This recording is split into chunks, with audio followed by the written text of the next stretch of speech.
कि last episode में हमने देखा था कि हानली ने मूव पिलिंग को अपने टीम में शामिल करते हुए अजूर सोर्ड टेक्निक की एक और मूव को प्रैक्टिस करना शुरू कर दिया, जहाँ पर उसे पता चला कि अगर वो इस मूव को गेंग एसेंस का यूज करके मास्टर करेगा तो ये मूव हद से ज्यादा भयानक बन जाएगी। तो इसी गेंग एसेंस के बारे में वो चेंग टियानकुन और एल्डर लियो से बात करता है। उन दोनों ने हानली को बताया कि ये एक सबसे रेयर मटेरियल है। इतना ही नहीं, उन दोनों ने हानली को टियानियन कॉन्टिनेंट के सबसे पावरफुल कल्टीवेटर्स के बारे में भी इंफॉर्मेशन प्रोवाइड की और अब हानली अपने सफर पर निकलने के लिए तैयार था। वो सबसे पहला विजिट करेगा फू फैमिली को, क्योंकि फू फैमिली ने हानली की पुरानी दोस्त जीरुआन की जिंदगी बर्बाद की थी और हानली ने उससे वादा किया था कि वो जरूर से एक दिन उसका रिवेंज लेगा।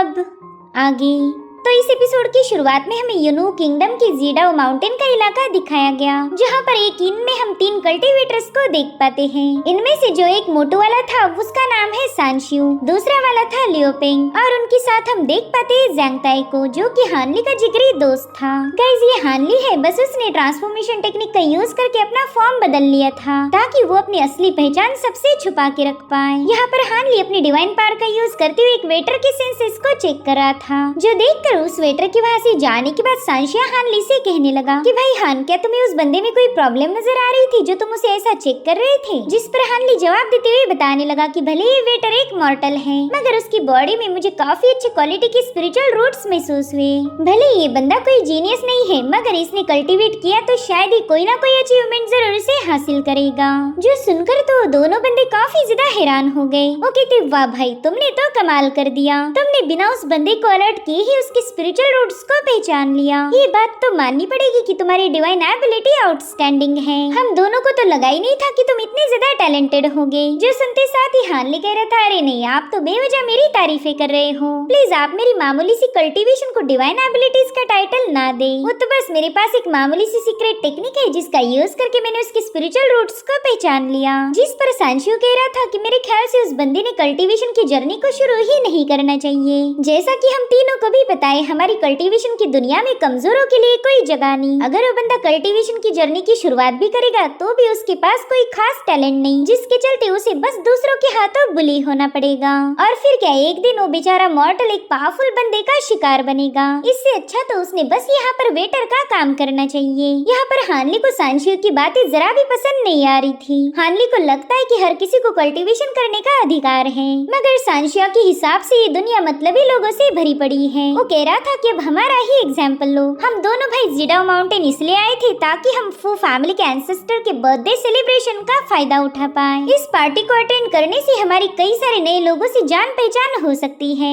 किसी के साथ अगर हमें अपना फायदा नजर आया तो हम उनका ग्रुप भी ज्वाइन कर सकते हैं। वैसे मैंने सुना था कि वहाँ पर डेमोनिक फ्लेम सेक्ट के कुछ मैसेंजर्स भी आने वाले हैं। अगर हम उनके सामने कुछ अच्छा परफॉर्म कर पाए तो शायद हम उनका सेक्ट भी ज्वाइन कर सकते हैं। वहीं पर लियोपेंग हानली से कह रहा था, मेरे भाई, तुमने मुझे बताया था कि तुम जू कंट्री से बिलोंग करते हो। मेरे ख्याल से जू कंट्री का सबसे डोमिनेटिंग सेक्ट है जू डेविल सेक्ट। इनफैक्ट हमारे जैसे कई सारे फ्री कल्टीवेटर उस सेक्ट को ज्वाइन करने के लिए कोशिश करते हैं। तो भला तुम उसके जैसे पावरफुल सेक्ट को छोड़कर इस यूनो किंगडम में क्यों आए होंगे? जिस पर हानली ने जवाब दिया कि मुझे डेविल स्पिरिट सेक्ट जरा भी पसंद नहीं। वो लोग हमेशा दूसरों को कमजोर समझते हैं। अगर मैं वहाँ पर ज्वाइनिंग के लिए कोशिश भी करता तो भी मुझे एंट्री नहीं मिलने वाली थी। जिस पर लियोपेंग कह रहा था, हाँ, तुम एकदम सही बोल रहे हो, डेविल स्पिरिट सेक्ट काफी ज्यादा एरोगेंट है, लेकिन अब तुम्हें फिक्र करने की कोई जरूरत नहीं। तुम हमारे युवान वो कंट्री आए हो तो तुम्हारा ख्याल रखना ही हम दोनों भाइयों का फर्ज है। देखो, हम दोनों तो आजाद परिंदे हैं, ना ही हमने अभी तक किसी सेक्ट को ज्वाइन किया, तो हम किसी के गुलाम नहीं। हम तो जहाँ मर्जी आए वहाँ जा सकते हैं, तो तुम भी हमारे साथ ज्वाइन हो जाओ। जो सुनकर हानली कह रहा था कि आपके ऑफर के लिए बहुत बहुत शुक्रिया, लेकिन फिलहाल मुझे आराम की जरूरत है।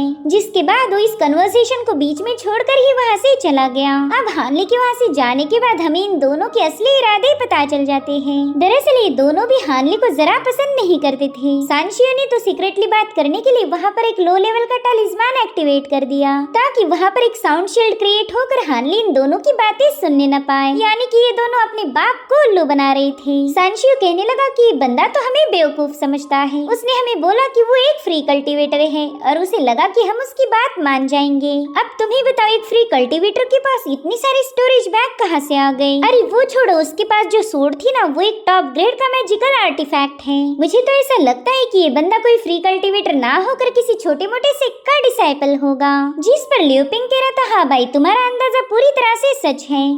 उस हान को ये लग रहा होगा कि हम भी उसके जैसे लोअर लेवल के कल्टीवेटर्स हैं, लेकिन उसे क्या ही पता कि हम दोनों भाइयों ने अपनी रियल कल्टीवेशन को कंसील किया है। उसे तो ये लगता है कि हम फाउंडेशन बिल्डिंग के अर्ली स्टेज पर हैं, लेकिन जब हम उस पर अपनी पावर आजमाएंगे तब वो समझ जाएगा कि हम तो फाउंडेशन एस्टेब्लिशमेंट की मिडिल स्टेज के बंदे हैं। उसके जैसे मच्छर को मारना तो हमारे लिए काफी ज्यादा आसान है। बेचारे की किस्मत ही खराब थी जो कि यूनो किंगडम में आते ही उसका ट्विन डीमन से मुकाबला हुआ। सो गाइस, ये बंदे इस युआनो किंगडम में ट्विन डीमंस के नाम से बदनाम थे। लियोपिंग कह रहा था कि उस बंदे की किस्मत इतनी ज्यादा खराब है कि इस किंगडम में आते ही उसकी हमसे मुलाकात हो गई। हमने तो ऐसे हजारों लोगों को लूट कर खत्म किया होगा और अब बेचारे हान का भी नाम उस लिस्ट में शामिल हो जाएगा। ये सोचकर ही वो दोनों जोर जोर से हंसने लगे। वेल, हानली कल्टीवेट करते हुए सारी बकवास सुनते जा रहा था। साथ ही सिल्वर मून भी स्टोरेज बैग से उसे बता रही थी कि मुझे तो अब इन दोनों बंदों पर काफी ज्यादा गुस्सा आ रहा है। ऐसा लग रहा है कि एक ही मुक्के में इनका मुंह तोड़कर इनकी हंसी रोक दूं। चलो ना मास्टर, एक बार का इन दोनों का किस्सा खत्म कर देते हैं।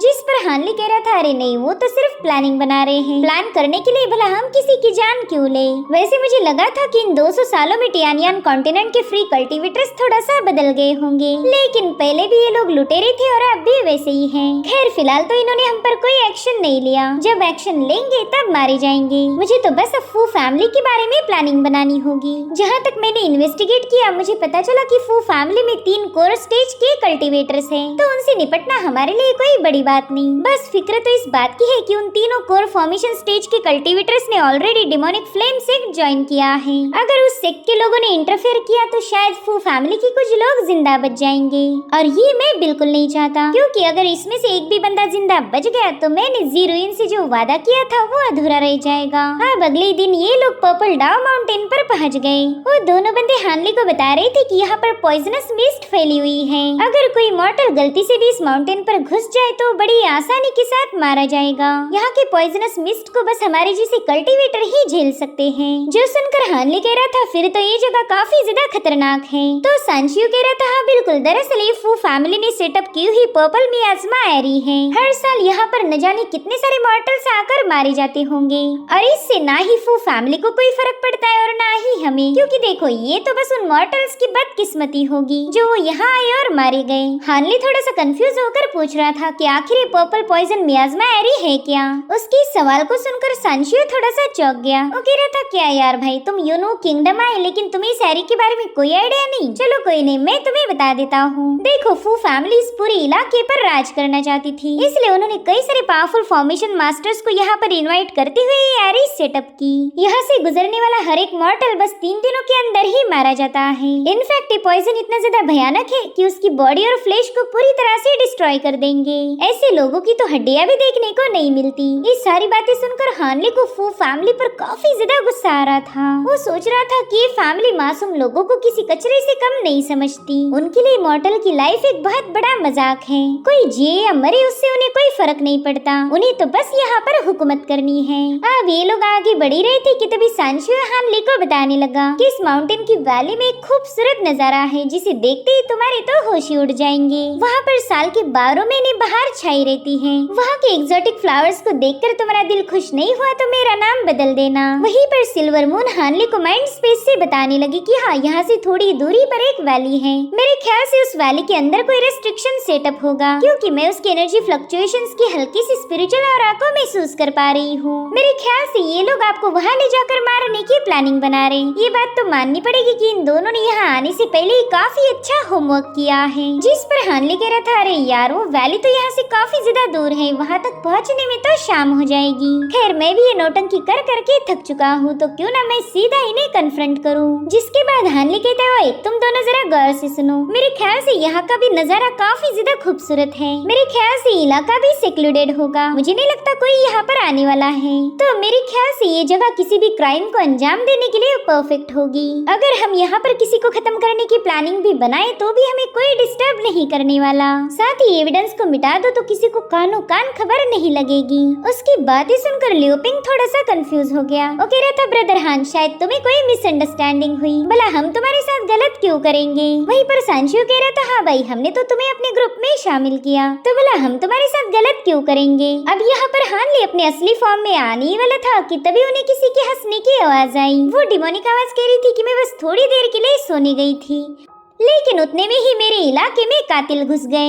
यहाँ पर हानली अपने डिवाइन सेंसेस का यूज करते हुए उस पर्सन को लोकेट करने की कोशिश कर रहा था, मगर हानली को तो उस पर्सन का कोई ट्रेस नजर नहीं आ रहा था। साथ ही वो डिमोनिक आवाज सांशी और लियो पेंग से कह रही थी कि तुम दोनों भी फाउंडेशन एस्टेब्लिशमेंट के मामूली से कल्टीवेटर हो, तुम्हारी अकल तो वाकई घास चरने गई, इसलिए तो तुमने एक नेसेंट सोल कल्टीवेटर को लूटने का प्लान बनाया। इसे ही तो बोलते हैं मौत को बुला भेजना। यहाँ पर हानली अपनी ग्रेट डेवलपमेंट टेक्निक का यूज करते हुए पूरे इलाके को चेक करने लगा। वहीं पर सांशियो की हालत काफी ज्यादा खराब हो चुकी थी। वो गुस्से में उस डिमोनिक आवाज से कहने लगा कि तुम्हारा ही दिमाग घास चरने गया होगा, हम में से तो कोई भी नेसेंट सोल कल्टीवेटर नहीं, पता नहीं तुमने किसे देख लिया। वहीं पर लियो पेंग पैनिक होते हुए बताने लगा कि जरूर से हान का ही कोई दोस्त होगा जो हमें डराने की कोशिश कर रहा। इधर हानली काफी ज्यादा कंफ्यूज था। वो सोचता है कि मैंने अपनी ग्रेट डेवलपमेंट आर्ट का भी यूज किया, मगर फिर भी इस पर्सन को ट्रेस नहीं कर पा रहा। इसका सीधा मतलब ये है कि इस बंदे की कल्टीवेशन लेवल मुझसे हायर लेवल पर होगी। कहीं मेरा इनकाउंटर नेसेंट सोल के साथ तो नहीं होने वाला। यहाँ पर हानली काफी ज्यादा कंफ्यूज था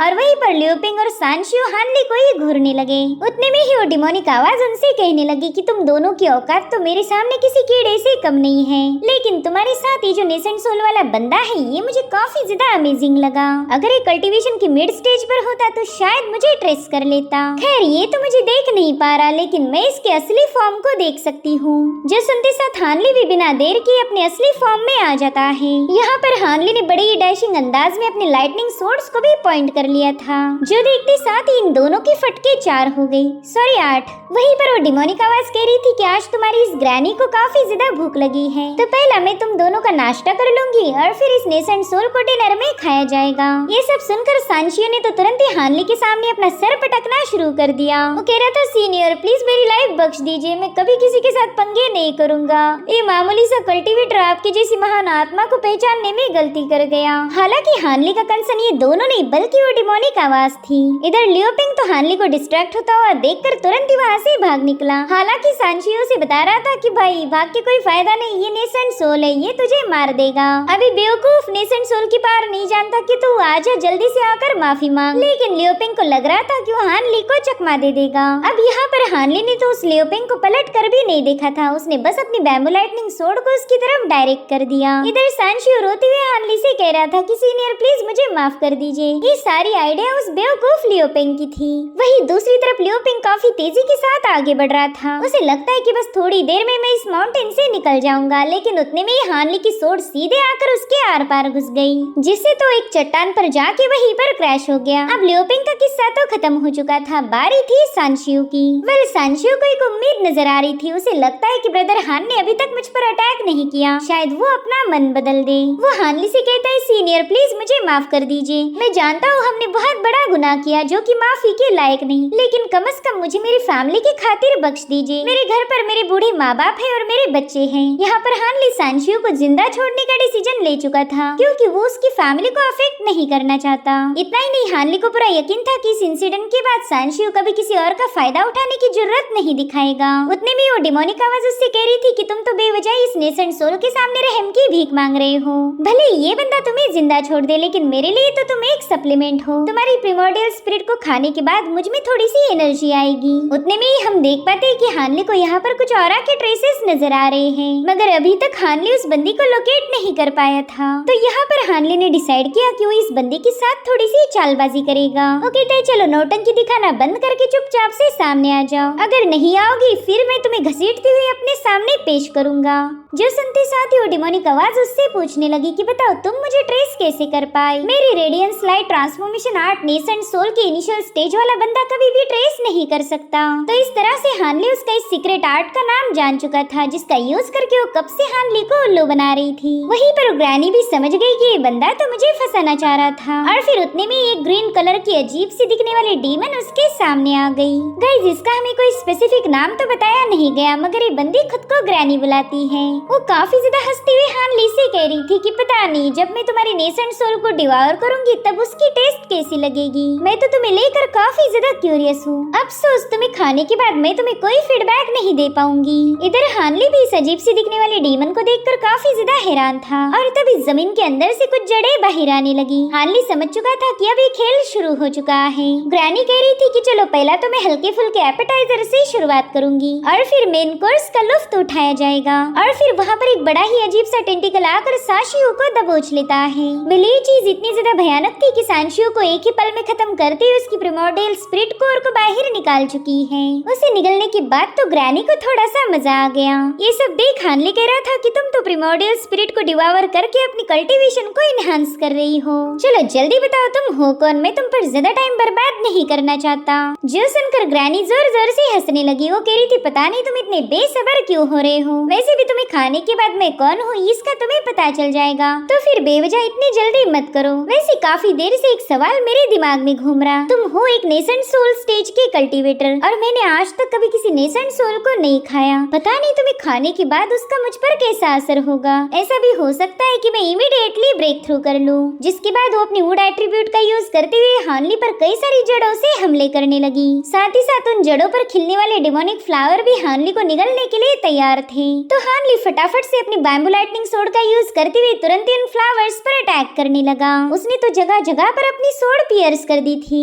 वेल यहाँ पर ग्रैनी अपनी पूरी ताकत का यूज करते हुए हानली की तलवारों को हटाना चाहती थी, लेकिन तभी बैम्बू लाइटनिंग सोर्ड्स आपस में इमर्ज होते हुए कुछ हेवी सोर्ड्स फॉर्म हो जाती है जो कि सीधा ग्रैनी पर अटैक करने के लिए पहुंच चुकी थी। लेकिन गाइस ये ग्रैनी कुछ कम नहीं, इसने तो हानली की तलवार को घुमाते हुए दूसरी लाइटनिंग सोर्ड पर दे मारा, जिससे वहाँ पर तो लाइटनिंग एनर्जी का एक बहुत बड़ा ब्लास्ट हो गया। ये सब देखकर हानली को इस डीमन पर गुस्सा आ रहा था। अब यहाँ पर ग्रैनी उस पर सेकंड अटैक कर पाई इससे पहले हानली ने अपनी सोर्ड से दोबारा से उस पर हमला कर दिया। चारों ओर से वो तलवारें उसे पियर्स कर रही थी, मगर उस बंदी ने एक ही झटके में उन सभी को साइड में हटा दिया। साथ ही साथ यहाँ पर ग्रैनी ने अपनी पावर्स का यूज करते हुए लाखों करोड़ों फ्लावर की पेटल्स समन कर ली थी, जिसके कई सारे स्ट्रीम्स क्रिएट होकर हानली को चारों ओर से घेरने लगे। यहाँ पर हानली की लाइटनिंग सोर्स उसे प्रोटेक्ट करने के लिए काफी तेजी के साथ स्पिन होने लगी। साथ ही हानली ने नोटिस किया कि ये पेटल्स इतनी जल्दी ट्रांसफॉर्म हो रही थी कि मानो इनमें कोई जान हो। इसका सीधा मतलब ये था कि ये पेटल्स भी इंसानों को डिवावर करने के लिए बनाए गए हैं। तो अब इन पेटल्स को खत्म करने के लिए हानली भी अपनी डिवाइन लाइटनिंग को रिलीज करने लगा।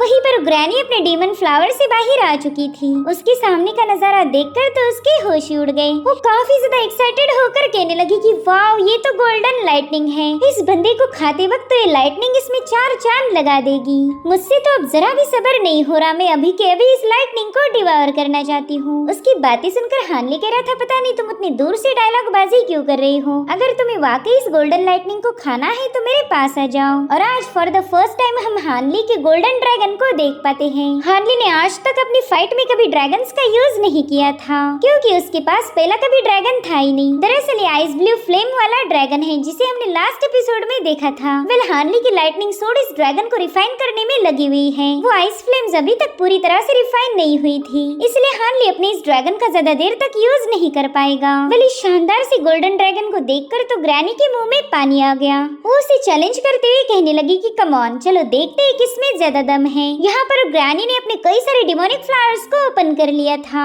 यहाँ पर ग्रैनी अपने फ्लावर्स के साथ खड़ी थी और वहीं पर हानली अपने ड्रैगन के साथ। और गाइस ट्रस्ट मी ये सीन माइंड ब्लोइंग था। और फिर हानली ने बड़े ही कूल अंदाज में अपने ड्रैगन को सीधे ग्रैनी की तरफ रवाना कर दिया। वहीं दूसरी तरफ ग्रैनी भी अपने फूलों के साथ उसका स्वागत करने के लिए तैयार थी, मगर हानली के ड्रैगन को किसी स्वागत की जरूरत नहीं। वो तो उन फूलों को तोड़ मरोड़ते हुए सीधे ग्रैनी की तरफ आगे बढ़ने लगा। एक ही सेकंड के अंदर वो ग्रैनी की काफी ज्यादा करीब आ चुका था, मगर ग्रैनी समय रहते खुद को बचा लेती है। उसने बड़ी ही चालाकी से गोल्डन लाइटनिंग ड्रैगन को दबोच लिया था। तो यहाँ पर हानली के ड्रैगन ने भी गुस्से में आकर उस पर अपनी थंडर बरसाना शुरू कर दी। ग्रैनी उस थंडर की पावर को महसूस करते हुए कहने लगी कि ये तो एक ईवल डिस्पेलिंग डिवाइन थंडर है। ये एक ऐसी लाइटनिंग है जिसे बस डीमंस और ईवल का खात्मा करने के लिए बनाया गया था। मगर मुझे तो ये समझ नहीं आ रहा कि इस बच्चे के पास इतना अमेजिंग ट्रेजर कहाँ से आ गया। इधर हानली का ड्रैगन उसे निगलने की पूरी कोशिश कर रहा था, मगर वो बंदी यहाँ से वहाँ मूव होते हुए खुद को बचाने लगी। साथ ही वो बंदी कह रही थी कि तुमने तो अभी भी नेसेंट सोल स्टेज पर ब्रेक थ्रू किया, फिर तुमने ऐसे भयानक हेवनली मटेरियल्स को हासिल कहाँ से किया। खैर मैं तुम्हें एक सीक्रेट बात बताना चाहूंगी। तुम्हें ऐसा लग रहा होगा कि मैं एक डीमन हूँ, लेकिन तुम्हें ये जानकर अफसोस होगा कि मैंने कभी डिमोनिक आर्ट का यूज ही नहीं किया। इसलिए अगर तुम्हारा थंडर लाइटनिंग ड्रैगन मुझे मारने की कोशिश भी करेगा तो भी मुझ पर ज्यादा असर नहीं होगा, क्योंकि ये थंडर ड्रैगन तो बस डीमंस और ईवल पर काम करता है और मैं उनकी कैटेगरी में फॉल नहीं होती। लेकिन उतने में ही हानली के ड्रैगन ने उस ग्रैनी को निगल लिया। ये सीन वाकई कमाल का था। एटलीस्ट थोड़ी देर के लिए इसे इस ग्रैनी की बकबक बंद हो गई। हालांकि हम देख पाते हैं कि ग्रैनी उस ड्रैगन के अंदर जाने के बावजूद भी खुद को आजाद करने की पूरी कोशिश कर रही थी। वो हानली से कहती है कि बच्चे, तुम्हारी पावर्स ने मुझे इम्प्रेस कर दिया, लेकिन इतनी पावर्स मुझे खत्म करने के लिए काफी नहीं है। और अब यहाँ पर वुड एट्रीब्यूट का यूज करते हुए हानली के ड्रैगन को डिस्ट्रॉय कर चुकी। जो देख हानली की तो ईगो पर ही चोट लग गई। अब तो इस बंदी को लेकर और भी ज्यादा क्यूरियस हो गया। सब हानली वहाँ बिखरी हुई थंडर को जमा करते हुए एक केज फॉर्म करना शुरू कर चुका। जो देख ग्रैनी कहती है कि तुम्हारा इतना बड़ा ड्रैगन मेरे सामने टिक नहीं पाया, तो भला ये छुटकुला बॉल कब तक ही मुझे होल्ड कर पाएगा? पता नहीं तुम हार मानने के लिए तैयार क्यों नहीं हो।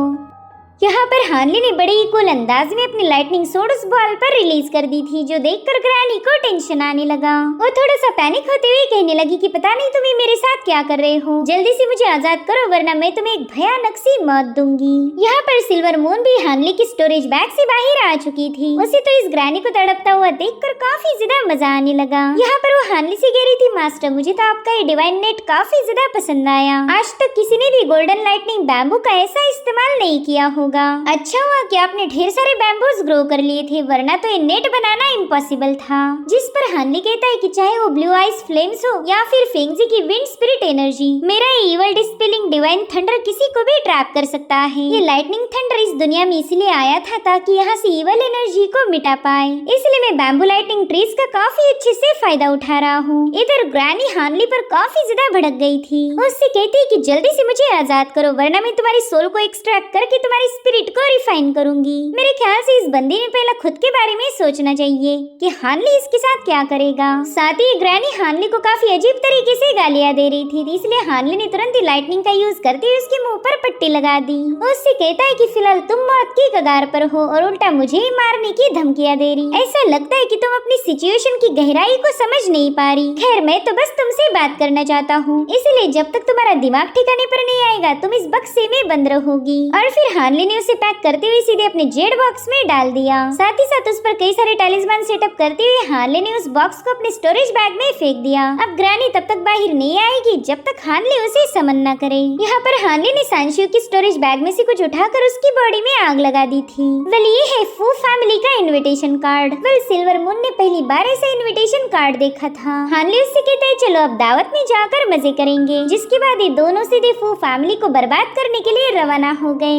अब ये सीन यहीं पर कट होकर हमें एक भयानक इलाका दिखाया गया, जहाँ पर एक अंडरग्राउंड केव में एक अल्टर मौजूद था। इस अल्टर पर एक ऑरा रिफ्लेक्ट हो रही थी, लेकिन अचानक से वो डिसअपियर हो गई। जो देखते साथ ही हमें इस केव के मास्टर की आवाज आने लगी। वो काफी ज्यादा गुस्से में कह रहा था कि ऑरा तो डिसअपियर हो गई। अपने मास्टर की आवाज सुनते ही एक बंदी तुरंत ही वहाँ पर पहुँच जाती है। इसका नाम था जोंगलिन और जोंगलिन कोर फॉर्मेशन स्टेज की कल्टीवेटर है। वो मास्टर जोंगलिन से बता रहा था कि यूनो किंगडम में हमारे जितने भी डिसाइपल फैले हैं उन तक एक खबर भिजवाओ। उन्हें 3 महीनों के अंदर कुछ भी करके सुप्रीम वुड स्पिरिट इन्फेंट को ढूंढना ही होगा। वो इन्फेंट यहाँ से भाग निकला था। अगर तुम लोग इस मिशन में फेल हो गए तो मैं चाहता हूँ कि 3 महीनों के बाद तुम खुद ही खुद की जान ले लो, क्योंकि मेरे हत्थे पड़ोगे तो फिर बड़ी बुरी मौत मारा जाएगा। यहाँ पर हम एक सेंटीपीड को देख पाते हैं, जो कि मेरे ख्याल से इस केव का मास्टर है। वेल इसका ह्यूमन फॉर्म तो फिलहाल हमें दिखाया नहीं गया, मगर ये बंदी इससे काफी ज्यादा डरी हुई थी। वो सेंटीपीड से बता रहा था कि तुम्हें मिशन पूरा करते हुए काफी ज्यादा केयरफुल रहना होगा। दूसरे सेक्ट्स को इसकी कानो कान खबर नहीं लगनी चाहिए। तो जोंगलिन अपने मास्टर को तसल्ली देने लगी कि एल्डर डोंगमिंग आप बिल्कुल फिक्र मत कीजिए,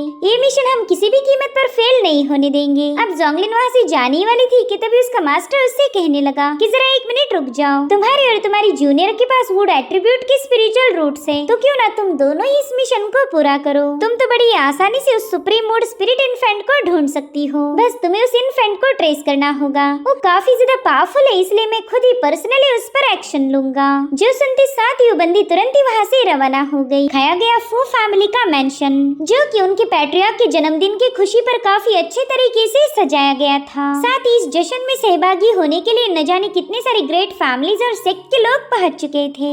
वहीं पर हानली भी अपना इनविटेशन कार्ड शो करते हुए गेट के अंदर दाखिल हो गया। इतना ही नहीं, वो तो फू फैमिली के पैट्रियार्क के लिए एक तोहफा भी लेके आया था। जो भी लोग पैट्रियार्क के लिए तोहफे लेकर आए थे वो सभी अपना नाम रजिस्टर करने लगे। ऐसे कीमती तोहफे देकर वो लोग फू फैमिली के साथ के अपने कनेक्शन को स्ट्रॉन्ग बनाना चाहते थे।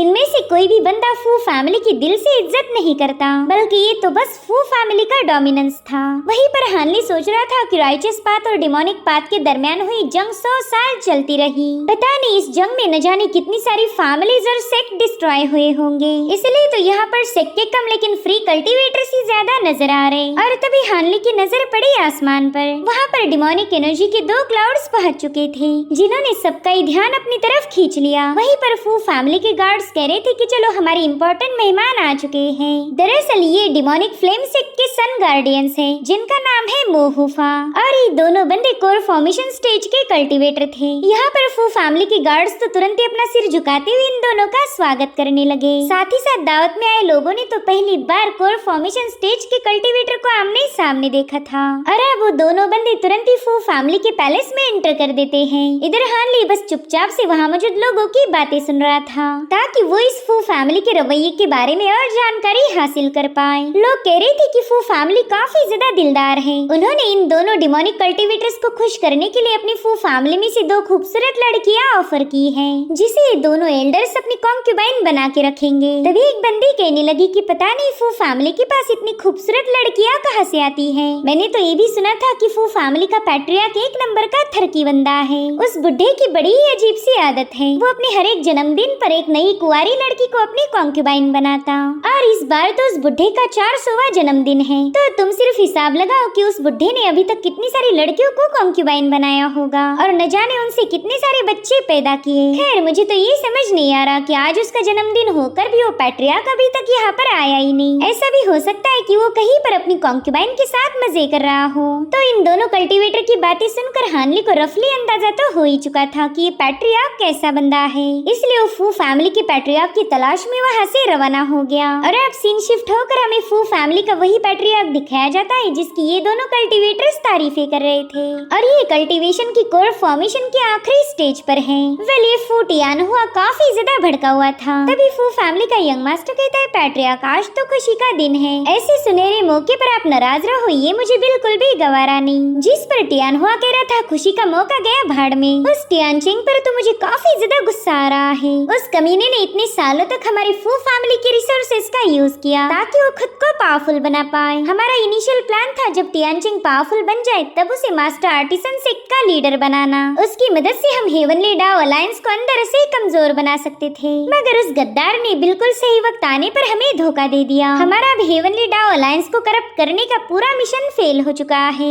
भले ही हमने डीमन फ्लेम सेक्ट के साथ अच्छे ताल्लुकात बनाए हैं, लेकिन सिर्फ उनसे दोस्ती करना काफी नहीं होगा, हमें कुछ और फैक्शन के साथ भी हाथ मिलाने होंगे। मेरे ख्याल से इसके लिए 6 डेविल डाओ सेक्ट ही सही रहेगा। भले डीमन फ्लेम सेक्ट के उनके साथ बिल्कुल नहीं जमती, लेकिन हमें तो बस हमारा फायदा निकालना है। पैट्रियार्क का तीसरा भाई टियानहुई ये सारी बातें काफी केयरफुली सुन रहा था और उतने में ही पैट्रियार्क उससे कहता है मेरे भाई पता नहीं क्यों आजकल मुझे काफी अजीब फील होता रहता, हर वक्त मुझे बस एक बेचैनी सताती रहती। ऐसा लगता है कि यहाँ पर कुछ बहुत बड़ा तूफान आने वाला है। अब इस बुढ़े को कौन बताए कि यहाँ पर तूफान नहीं बल्कि कयामत खुद उसके दरवाजे पर पहुँच चुकी है। ओल्ड डीमन हानली इनसे पुराने हिसाब चुकते करेगा। यहाँ पर टियानहुआ परेशान होकर अपने भाई से पूछ रहा था क्या हाल फिलहाल में हमने किसी पावरफुल बंदे से कोई पंगे तो नहीं किए? अगर कोई ग्रेट फैमिली या मेजर फैक्शन के साथ हमारा कुछ प्रॉब्लम हुआ हो तो बता देना, मैं जल्द से जल्द उस मसले को हल करना चाहूँगा। जिस पर टियानहुई बता रहा था कि पैट्रियार्क कई सालों से डीमन फ्लेम सेक्ट हमारे साथ है।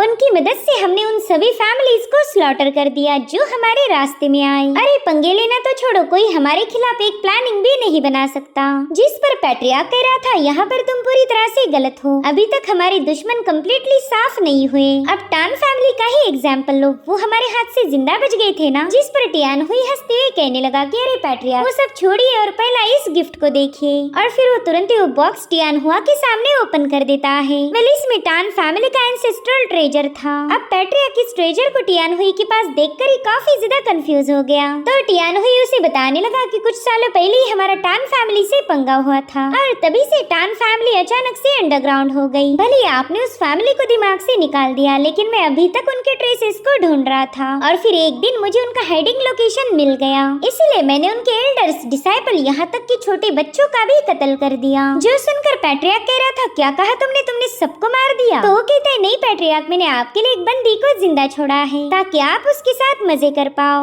जो सुनते साथ ही पैट्रियार्क के चेहरे पर एक ईवल स्माइल आ गई। वहीं पर टियान हुई कह रहा था कि वो लड़की काफी ज्यादा बदतमीज है, इसलिए मैंने उसकी कल्टीवेशन को डैमेज करते हुए उसकी मेरिडियंस को सील कर दिया। तो मैं चाहता हूँ कि आज आप उसी के साथ अपना 400वां जन्मदिन मनाएं। ये सब सुनकर तो पैट्रियार्क काफी ज्यादा खुश हो गया था। उसे ऐसा लगता है कि अब उसका कोई दुश्मन एग्जिस्ट नहीं करता, इसलिए उसकी फू फैमिली आराम से रहेगी। वहीं पर टियान हुई कह रहा था, एल्डर चलिए अब दावत के मजे लेने का वक्त हो चुका है। और उतने में वहाँ पर हानली की आवाज गूंजने लगी। वो कहने लगा कि जहाँ तक मुझे पता है, डीमन फ्लेम सेक्ट के 6 डेविल डाउ सेक्ट के साथ जरा भी नहीं बनती और तुम्हारी फू फैमिली को ऑलरेडी डीमन फ्लेम सेक्ट का सपोर्ट है, मगर फिर भी तुम उन्हीं के दुश्मन के साथ हाथ मिलाना चाहते हो। मानना पड़ेगा, तुम्हारी फू फैमिली तो एक नंबर की गद्दार है। शायद तुम्हारे ऐसे ही हथकंडों की वजह से तुम युआनवू किंगडम पर डोमिनेट कर रहे हो। इधर ये दोनों भी काफी ज्यादा कंफ्यूज हो गए थे कि आखिर ये आवाज किसकी हो सकती। उतने में ही पैट्रियार्क कह रहा था, क्या मैं आपका नाम जान सकता हूँ कि किस जीनियस ने हमसे मिलने की तकलीफ उठाई है? मैं फू फैमिली का पैट्रियार्क टियान हुआ आपका ठीक से स्वागत नहीं कर पाया, उसके लिए मुझे माफ कर दीजिए। जिस पर हानली कह रहा था कि फॉर्मल वेलकम की कोई जरूरत नहीं, वैसे भी ये लॉर्ड आज यहाँ पर बिन बुलाया मेहमान है। और उतने में वहाँ की सीलिंग ब्रेक होकर वहाँ पर बहुत ही खतरनाक एनर्जी रिलीज होने लगी, जिससे बचने के लिए दोनों भी साइड में हट चुके थे। और फिर वहाँ पर गजब के तेवर दिखाते हुए हानली की एंट्री हो गई। वो वहाँ पर इस अंदाज में आया था मानो इन दोनों की औकात उसके सामने किसी कीड़े से कम ना हो। यहाँ पर टियान हुआ अपने पावर्स का यूज करते हुए हानली की कल्टीवेशन लेवल चेक करने की कोशिश करता है, मगर उसे तो हानली की बॉडी से स्पिरिचुअल पावर का एक फ्लक्चुएशन भी नजर नहीं आया, जिसके चलते उसे इतना अंदाजा तो हो गया था कि ये बंदा काफी ज्यादा भयानक है। इसलिए वो तुरंत ही टियान हुई को इशारा करता है कि वो कोई हरकत नहीं करेगा। साथ ही साथ वो अपने माइंड पावर का यूज करते हुए टियान हुई को बता रहा था कि मेरे ख्याल से ये बंदा एक नेसेंट सोल का कल्टीवेटर है, इसलिए हमारी एक छोटी सी गलती भी हम पर भारी पड़ सकती। यहाँ पर हानली बता रहा था कि मैंने अपने डिवाइन सेंसेस का यूज करते हुए पूरे फू फैमिली को चेक किया और मुझे ये पता चला कि पूरे फैमिली में तुम दोनों ने हाईएस्ट लेवल की कल्टीवेशन को अचीव किया। जो सुनते साथ ही टियान हुआ अपना सिर झुकाते हुए कहने लगा कि सीनियर, आपकी तारीफ के लिए शुक्रिया। आप एक नेसेंट सोल के जीनियस हो। आपने तो यहाँ पर आकर हमारी फू फैमिली में 4 चांद लगा दिए। आपका प्रेजेंस ही हमारी फैमिली के लिए एक सम्मान की बात होगी। हानली चुपचाप से उसकी सारी बकवास सुनते जा रहा था, जिसके बाद वो पूछता है कि क्या तुम ही फू फैमिली के एंसेस्टर हो? जिस पर टियान हुई घबराते हुए कहने लगा कि सीनियर, मुझ में इतनी हिम्मत नहीं कि आपके सामने मैं खुद को एंसेस्टर बुलाऊं। आपके सामने तो मेरी औकात बस एक छोटे से जूनियर जैसी होगी, लेकिन फिर भी मैं आपको बताना चाहूंगा कि हाँ, ये बदनसीबी फू फैमिली का पैट्रियार्क है। हेवन की मेहरबानी से मैं 400 सालों तक सरवाइव कर पाया। जिस पर हानली कह रहा था, अरे वाह, बहुत अच्छे। दरअसल मैं यहाँ पर फू फैमिली के हेड से ही मिलने आया था। एक्चुअली मेरा तुम्हारी फैमिली पर एक पुराना कर्जा है, तो आज मैं उसे वसूल करूंगा। अब ये सुनकर पैट्रियार्क थोड़ा सा कंफ्यूज हो गया। वो हानली से कहता है, सीनियर, आप जरूर से मेरे साथ मजाक कर रहे होंगे, मैंने तो आज से पहला आपको कभी नहीं देखा। वहीं पर टियान हुई भी इशारों में बता रहा था कि मैंने भी इस बंदे को पहली बार देखा है। तो पैट्रियार्क हानली के सामने अपना सिर झुकाते हुए कहने लगा कि सीनियर, जरूर से आपको कोई मिसअंडरस्टैंडिंग हुई, हम तो आपको जानते भी नहीं थे। जिस पर हानली कह रहा था, ना, मुझे कोई मिसअंडरस्टैंडिंग नहीं हुई। खैर, मेरे ख्याल से अब मैंने तुम्हें सब कुछ एक्सप्लेन करना चाहिए, क्योंकि मैं नहीं चाहता कि भूत बनने के बाद तुम कंफ्यूजन में रहो। जहन्नुम में तुम इन्हीं सवालों से परेशान रहोगे कि आखिर तुम्हें मारा क्यों गया। चलो अब मैं तुम्हें मेरा प्लान बताता हूँ। सबसे पहला तो मैं तुम दोनों को मारना चाहता हूँ। जैसे ही तुम जहन्नुम में पहुँच जाओ, तुम्हारे पीछे पीछे पूरी फू फैमिली वहाँ आ जाएगी। जो सुनते साथ ही पैट्रियार्क की तो फटके 4 हो गई थी। वो टियान हुई से कहता है कि ये बंदा हमारी पूरी फू फैमिली को मिटाना चाहता है, जल्दी से यहाँ से भाग निकलो।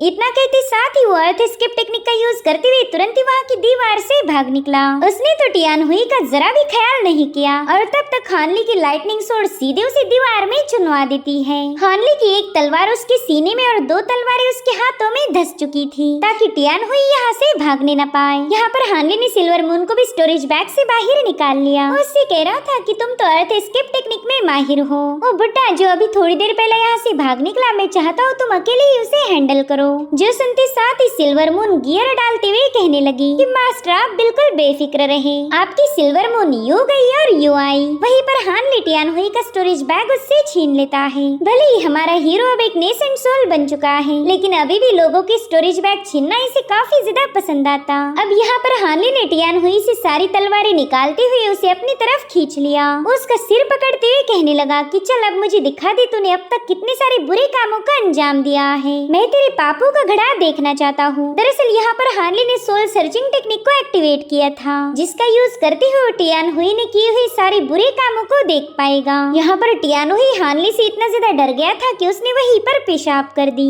उसे इतना तो पता है कि मास्टर उसे मार देगा, लेकिन कब और कैसे ये एक मिस्ट्री थी। इधर हम फू फैमिली के पैट्रियार्क को देख पाते हैं जो कि अंडरग्राउंड टनल्स में पहुंच चुका था। वो खुद से ही पूछ रहा था कि पता नहीं उस बंदे का बैकग्राउंड क्या है। मुझे तो ये भी याद नहीं कि कब हमारी फू फैमिली ने एक नेसेंट सोल के मॉन्स्टर को उकसाया था। फिलहाल के लिए तो मैंने खुद ही यहाँ से भाग जाना चाहिए, और रही बात फैमिली की तो उन्हें बाद में देखा जाएगा। लेकिन मैं जाऊँ तो कहाँ जाऊँ, डीमन फ्लेम सेक्ट या फिर 6 डेविल डाओ से। अब तक तो पैट्रियार्क केव के एकदम एग्जिट के पास पहुँच गया था, जिसके चलते वो खुशी से जोर जोर से हंसने लगा। और उतने में उसे किसी लड़की की आवाज आती है। वो कह रही थी अरे अरे तुम्हारा अर्थ स्किपिंग स्पीड तो बड़ा ही स्लो है, तुमसे ज्यादा अच्छी स्पीड तो कछुए की होगी। दरअसल सिल्वर मून अपने ब्लैक रोब में उसके सामने पहुंच चुकी थी। ये वाला फॉर्म तो वो तब लेती है जब उसे हानली को इम्प्रेस करना हो। वो पैट्रियार्क से कहती है कि तुम एक काम करो, अपना सिर मेरे हवाले करो ताकि मैं उसे अपने मास्टर के सामने पेश कर पाऊँ। इस तरह से तो हम दोनों भी कामयाब हो जाएंगे। तुम्हारा धड़ केव से बाहर चला जाएगा और मैं भी अपने मास्टर को खुश कर दूंगी। पैट्रियार्क तो बस दहशत के मारे इस बंदी को घूरे जा रहा था, और उतने में सिल्वर मून ने अपनी मैजिकल पावर उस पर रिलीज कर दी, जिससे तो पैट्रियार्क सीधे जाकर एक चट्टान पर पटका गया था। वो सिल्वर मून से पूछ रहा था कि आखिर तुम लोग हो कौन और मेरे साथ ये सब क्यों कर रहे हो। जिस पर सिल्वर मून कह रही थी कि बस थोड़ी देर में तू मारा जाएगा, लेकिन फिर भी मेरे से इतने सारे सवाल पूछ रहा। और अब सिल्वर मून इस बंदे का काम तमाम करने वाली थी कि तभी उसे हानली की आवाज आई। वो कह रहा था रुक जाओ। जो सुनकर सिल्वर मून थोड़ी सी कंफ्यूज होकर अपने मास्टर से पूछने लगी कि क्या आप वाकई चाहते हो मैं इस बंदे को जिंदा छोड़ूं? दरअसल हानली ने सिल्वर मून को रोका क्योंकि इसके पीछे एक वजह थी। यहाँ पर टियान हुआ की मेमोरीज में उसे एक लड़की नजर आई जिसने दुल्हन का लिबास पहना था, और इसी मेमोरी को पूरा देखने के बाद हानली काफी ज्यादा गुस्से में सिल्वर मून से कहने लगा कि उस कमीने को मेरे पास लेके आओ। मैंने कहा अभी इसी वक्त उसे मेरे सामने लाओ। यहाँ पर हानली काफी ज्यादा गुस्से में था। आज तक कोई भी हानली को इतना गुस्सा दिला नहीं पाया था, और ये कारनामा कर दिखाया पैट्रियार्क ने। वहीं पर सिल्वर मून भी हानली का ये गुस्सा देखकर काफी ज्यादा हैरान हो गई। वो पैट्रियार्क से कहती कि मैं तो बस तेरी गर्दन काटने वाली थी, लेकिन तेरी किस्मत तो बद से बदतर निकली। अब उसने ऐसा क्यों बोला है ये हमें थोड़ी ही देर में पता चलेगा। अब अगली सीन में हमें फू फैमिली का मेन हॉल दिखाया गया, जहाँ पर कई सारी खूबसूरत लड़कियाँ म्यूजिक प्ले करते हुए अपने मेहमानों को एंटरटेन कर रही थी। हॉल में मौजूद सभी लोग कह रहे थे कि वह मानना पड़ेगा फू फैमिली के पास तो खूबसूरत लड़कियों की कोई कमी नहीं। वो लोग जब चाहे तब इनके साथ मजे कर सकते हैं, और जब दिल करे इन्हें अपने कल्टीवेशन के लिए सैक्रिफाइस कर सकते। साथ ही साथ उन सभी को पैट्रियार्क का इंतजार था, क्योंकि दावत खत्म होने को है, लेकिन अभी भी बर्थडे बॉय का कोई अता पता नहीं था। उतने में फू फैमिली का एक चमचा कहता है कि बस थोड़ी देर में हमारे पैट्रियार्क यहाँ पर आ जाएंगे। जिस पर एक बंदा कह रहा था कि शायद आपके पैट्रियार्क फिलहाल किसी खूबसूरत लड़की के साथ टाइम स्पेंड कर रहे होंगे, इसलिए तो उन्हें आने में इतनी देर लग रही। पता नहीं वो खुश नसीब लड़की कौन है। वहीं पर मेंशन के बाहर फू फैमिली के सभी कल्टीवेटर्स एंजॉय कर रहे थे। पैट्रियार्क के जन्मदिन के मौके पर फू फैमिली का हर एक बंदा यहाँ पर आ चुका था। जो बंदा गेट पर पहरा देने के लिए तैनात था वो देखता है कि अचानक से ही वहाँ पर बर्फ गिर रही। वो कहता है अरे ये अचानक से स्नोफॉल कैसे हो रहा, और उतने में ही उसका हाथ बड़ी ही तेजी के साथ कट चुका था। इतना ही नहीं उसके बॉडी पार्ट्स को बड़े ही ब्रूटली काटा गया, और अब उसके खून को रौंदते हुए एक बंदे की वहाँ पर एंट्री हो गई। दरअसल ये कोई और नहीं बल्कि हानली है। इतना ही नहीं वो पैट्रियार्क को घसीटते हुए अपने साथ लेके आया था। यहाँ पर पैट्रियार्क अभी भी जिंदा है, क्योंकि हानली उसे उसके फू फैमिली की तबाही दिखाना चाहता था। साथ ही यहाँ पर हानली ने अपने लाइटनिंग ब्लेड का नहीं बल्कि इवल ब्लेड का यूज किया है। वो इन इवल लोगों का खात्मा अपनी इसी इवल ब्लेड से करना चाहता था। इधर फू फैमिली के बंदे कह रहे थे कि टान फैमिली की यंग मिस्ट्रेस काफी ज्यादा खूबसूरत है, हमारे पैट्रियार्क तो उसके साथ दिल खोलकर मजे करेंगे। और उतने में उनकी नजर पड़ी हानली पर, जो हमारी दावत में बिन बुलाए चला आया। वो कल्टीवेटर हानली से कह रहा था, ओए लड़के वहीं पर रुक जा, अगर एक कदम भी आगे बढ़ाया तो तेरी खैर नहीं। मगर हानली तो एकदम खामोशी के साथ आगे बढ़ रहा था। तो वो लोग उससे कहते, क्या तू बहरा है, तुझे सुनाई नहीं दे रहा, हम लोग तुझे बोल रहे हैं रुक जा। और तभी उन्हें पता चला कि अरे इस बंदे के पास तो उनकी फैमिली के पैट्रियार्क हैं। जो देखते साथ ही वो सभी लोग हानली को मारने के लिए रवाना हो गए। उन्हें लग रहा था कि ये अकेला बंदा हमारा क्या ही उखाड़ लेगा। और फिर देखते ही देखते कई सारे कल्टीवेटर्स ने हानली पर जंप लगा दी। इसलिए हानली ने भी उनकी बर्बादी की शुरुआत कर दी और बड़े ही स्टाइल के साथ अपनी तलवार को घुमाते हुए उन पर स्लैश अटैक रिलीज कर रहा था। उसके स्ट्राइक में इतनी खतरनाक एनर्जी थी कि पूरी जमीन को हिला के रख दे। हानली के एक ही स्लैश में वहाँ पर लाशों के ढेर लग रहे थे। हानली बड़ी ही स्टाइल के साथ अपने ब्लेड को घुमाते हुए रास्ते में आने वाले हर एक बंदे को निपटाए जा रहा था। इनमें से किसी में भी हिम्मत नहीं थी कि हानली के अटैक को रोक पाए। थोड़ी देर पहला चल रही जन्मदिन की दावत एक खूनी दावत में बदल चुकी थी। इधर हॉल में मौजूद मेहमानों को भी चीखें सुनाई देने लगी। वो कहते, पता नहीं ये किसके चीखने की आवाजें हैं, कहीं बाहर कोई गड़बड़ तो नहीं हुई। तो फू फैमिली का चमचा उन्हें बताने लगा कि आपको घबराने की कोई जरूरत नहीं, दरअसल हमारी फैमिली के गार्ड्स ही बाहर पार्टी कर रहे थे। मेरे ख्याल से शराब के नशे में वो लोग अपने होशो हवास खो चुके हैं। मगर आप लोग बिल्कुल फिक्र मत कीजिए, हमारे पैट्रियार्क उन्हें लाइन पर लेके आएंगे। और उतने में वहाँ का दरवाजा ब्रेक होकर एक लाश सीधे हॉल में पहुँच गई। फू फैमिली की लड़कियाँ तो उस बंदे की ऐसी हालत देखकर ही काफी ज्यादा पैनिक हो गई। वहीं पर वो गार्ड कह रहा था कि जल्दी से रेस्ट्रिक्शन को एक्टिवेट करो और मैं चाहता हूँ कि पैट्रियार्क को समन किया जाए। अब वही इस सिचुएशन को हैंडल कर सकते हैं। उतने में ही डीमन फ्लेम सेक के दोनों कल्टीवेटर्स गुस्से में उठ गए। वो कह रहे थे कि हमारे होते हुए कोई भी फू फैमिली को नुकसान नहीं पहुंचा सकता, हम अभी जाकर उस कमीने को सबक सिखा के आते हैं। उनके साथ फू फैमिली का वफादार गार्ड भी बाहर आ चुका था। अपने सामने मौजूद नजारा देखकर तो उस बंदे का दिल ही दहल उठा। वो चिल्लाते हुए एंसेस्टर को आवाज दे रहा था कि ये आपको क्या हो गया, जिस पर हानली कह रहा था कि एंसेस्टर कहने के लायक नहीं, इसे तुम हरामी बोल सकते हो। साथ ही हानली डीमन फ्लेम सेक के दो एल्डर्स को बताने लगा कि मैं युआनवू किंगडम का एक फ्री कल्टीवेटर हूँ, मेरा नाम जानने की आपको कोई जरूरत नहीं। आज मैं यहाँ पर बस एक ही मकसद के साथ आया हूँ, जो कि है इंसाफ। साथ ही उसने पैट्रियार्क को हवा में उठा लिया था। वो कह रहा था कि फू फैमिली को कर्जा चुकाना ही होगा। फिर हानली ने पैट्रियार्क पर एक जोरदार स्लैश कर दिया। अब ये सीन शिफ्ट होकर हमें पास्ट की कहानी दिखाई गई, जहाँ पर रुइन शादी के लिए तैयार हो रही थी। आज के बाद वो हमेशा हमेशा के लिए यून शाओ की हो जाएगी। और उतने में उसे दरवाजे पर नॉक सुनाई दिया तो तुरंत ही जाकर डोर को ओपन करती है। उसने देखा कि यून शाओ बुरी तरह से घायल हो चुका है। रुइन उसकी हालत देखकर पैनिक होते हुए उससे पूछने लगी कि बताओ तुम्हारे साथ ये किसने किया, जिस पर यून शाओ कहता है कि फू फैमिली के लोगों ने मुझ पर अटैक किया था। अपने साथी को यूं आखिरी सांसें भरता हुआ देखकर रुइन काफी ज्यादा रोने लगी। यून शाओ रुइन को बताता है कि वो लोग ये एलिक्सर मुझसे छीनना चाहते थे, लेकिन देखो मैंने ये मेडिसिन उनके हाथ लगने नहीं दी। दरअसल रुइन की ड्रैगन क्राई बॉडी थी और ऐसे लोगों को अपनी जिंदगी भर इमेंस पेन को फील करना पड़ता।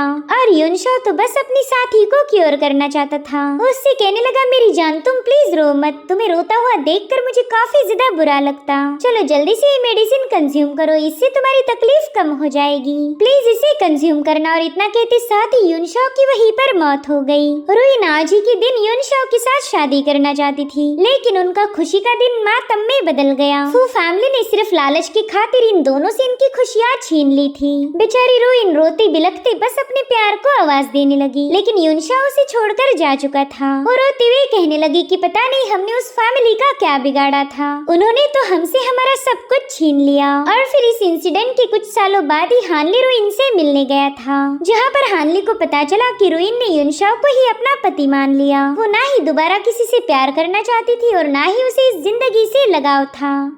रोइन यूनशाओ की मेमोरियल टैबलेट को बताने लगी कि आज हमारा पुराना दोस्त हानली मुझसे मिलने आया था। मैंने उसे एंशिएंट टेलीपोर्टेशन फॉर्मेशन रिपेयर करके दे दिया है। ये तो मुझे करना ही था। आफ्टर ऑल हम दोनों ने हानली से वादा किया था। तुम हमेशा केयरफ्री होकर ही हर एक काम करते थे, तो अब तुम्हारी रोइन भी तुम्हारी जैसा ही कुछ करना चाहती है। और फिर कुछ ही दिनों बाद फू फैमिली में काफी सारे धमाके होने लगे। रोइन ने बस कुछ ही दिनों में फू फैमिली के लगभग 6 हॉल को डिस्ट्रॉय कर दिया था, और वो भी बस अपने फॉर्मेशन के दम पर। जिसके बाद रोइन फू फैमिली के पैट्रियार्क से मिलने पहुंच गई थी, और वो भी दुल्हन के लिबास में। वहाँ मौजूद गार्ड्स तो उसका मजाक उड़ा रहे थे। वो कहते हैं कि ये बंदी तो हमारे पैट्रियार्क की बाहों में जाने के लिए बेताब लग रही। साथ ही साथ पैट्रियार्क उसका मुंह पकड़ते हुए कहने लगा कि तुम्ही ने मेरे 6 हॉल्स को डिस्ट्रॉय किया, और तुम्हारी हिम्मत तो देखो, तुम मुझसे खुद मिलने आई हो। वैसे दिखने में तो तुम काफी ज्यादा खूबसूरत हो, लेकिन तुमने रेस्ट्रिक्शंस को पार करके यहाँ आने की जरूरत कैसे की, ये मुझे समझ नहीं आ रहा। बताओ तुम्हारे इरादे क्या है? यहाँ पर पैट्रियार्क रोइन को अपनी पावर्स का यूज करते हुए काफी ज्यादा टॉर्चर कर रहा था। वो उससे पूछ रहा था कि बताओ तुम्हारे पास इतने भयानक फॉर्मेशंस का नॉलेज कहाँ से आया? चलो बताओ तुम कौन सी फैमिली के लिए काम करती हो, हू फैमिली या टान फैमिली?